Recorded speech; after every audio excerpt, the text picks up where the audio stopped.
Here in this case it says a light ray entering a right angled prism undergoes refraction at the face AC as shown in figure 1.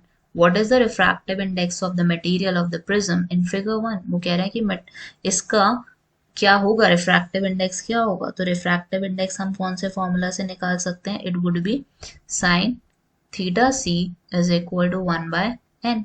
और n क्या है यहाँ पे हमारा? It is nothing but the refractive index. और n क्या बन जाएगा हमारा? 1/sin थीटा सी। अब यहाँ पे थीटा सी क्रिटिकल एंगल होगा कितना यहाँ पे? It must be 45 degree obviously. Why? Because you can see कि लाइट एंटर कहाँ से कर रही है? It is entering perpendicular to A B. Line A B के बिल्कुल परपेंडिकुलर एंटर कर रही है। Angle of incident on face of A C is there and we can understand this would be how much? 45 degree, because it is like moving in this direction. So क्या हो जाएगा हमारा critical angle? 45 degree. So we get 1 over sin theta c would be 45 degree और sin 45 हमारा कितना होता है? It is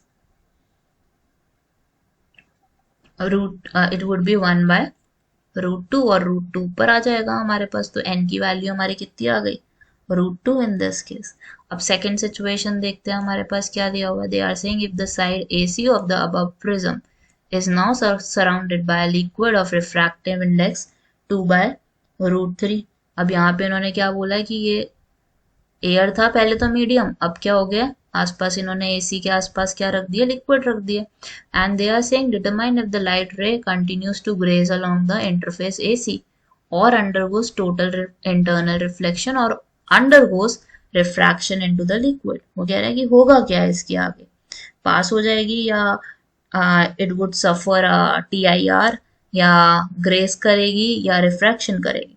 तो सबसे पहले तो इसके लिए आपको क्या निकालना पड़ेगा? You need to find angle theta C निकालना पड़ेगा हमें यहाँ पे इस सिचुएशन का। सो सबसे पहले let's try to understand that we would have the refractive index क्या हो जाएगा? NG/NL would be the NG कितना है हमारा? अभी हमने निकाला था ग्लास का, इट वॉज √2। और NL का कितना है?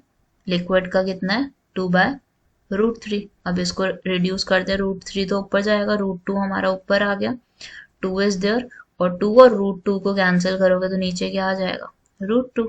सो यू हैव √3/√2। और हमें नेक्स्ट पार्ट में ऑलरेडी गिवन है कि ये हमारा एंगल किसके इक्विवेलेंट होगा। सो वी कैन अंडरस्टैंड कि sin theta c is equal to 1/n। तो यहाँ पे वैल्यू हमारी कितनी आ गई? √2/√3, क्योंकि ये हमने n निकाला है पूरे सरफेस का। अब यहाँ पे थीटा सी निकालोगे, साइन राइट साइड लेकर जाओगे तो साइन इनवर्स हो गया, साइन इनवर्स √2/√3। अब देखो वैल्यू इन्होंने ऑलरेडी दी हुई है, क्या वैल्यू है? 54.6 डिग्री कि थीटा सी हमारा किसके इक्वल आया? 54.6 डिग्री के। सो वी कैन अंडरस्टैंड ये तो 45 डिग्री से क्या है? It is greater.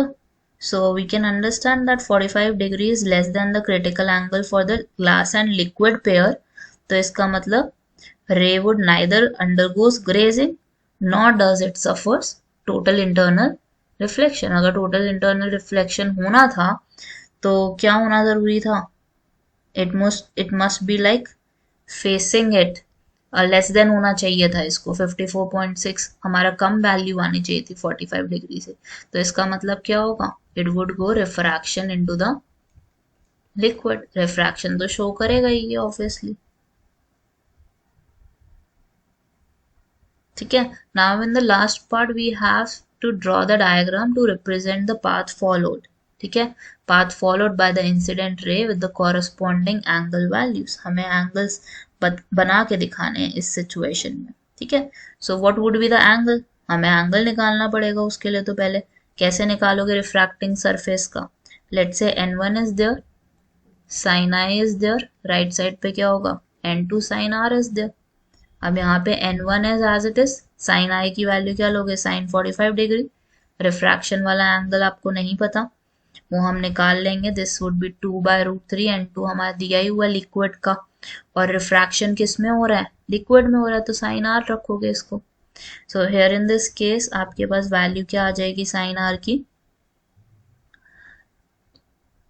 First of all n1 भी पुट कर लो। n1 आपका कितना था? √2 था ना। Sine 45 degree is the this is 2, √3 is there, sine r is there, और हमारा ये वैल्यू साइन 45 और √2 तो कैंसिल ही हो गया क्योंकि दिस वुड बी 1/√2, तो हमारे पास वैल्यू क्या आ रही है, √3/2 एज साइन r। तो r हमारा एंगल कितना बन जाएगा, 60 डिग्री। अब इसका डायग्राम ड्रॉ करते हैं, हम कंप्लीट करते हैं diagram. So I have liquid on the right hand side, right extreme पे बिल्कुल लिक्विड है हमारे पास, और हमने इंसिडेंट कैसे की हुई है, perpendicular to it. Then this is 40 degree, यहाँ पे ये 45 डिग्री है हमारा, और ऑपोजिट एंगल हमारा कितना होगा, जो रिफ्रैक्ट होगी लाइट हमारी, it would be how much, 60 degree. And this is my point A, this is my point B, this is my point C. So we can understand कि हमारा 60 डिग्री पे क्या होगा, रिफ्रैक्शन होगा।